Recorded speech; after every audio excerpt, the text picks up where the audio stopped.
In today's video, I'll show you how to track your transfer status inside of Wise.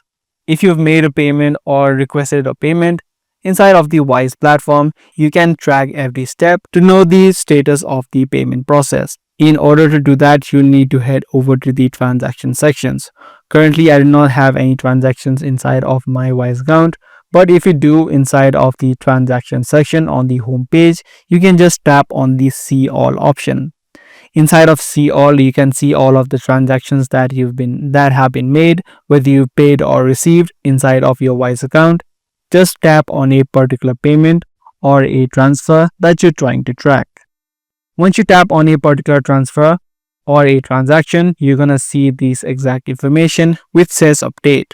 Inside of the update section, you can see the exact date and time when this payment was initiated or the request was initiated.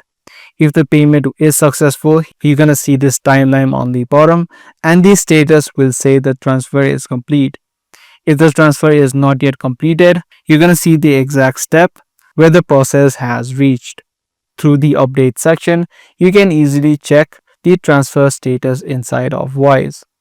If this video was helpful to you, be sure to subscribe, share, and also give this video a thumbs up. That's gonna be all for today. I'll see you guys in the next one.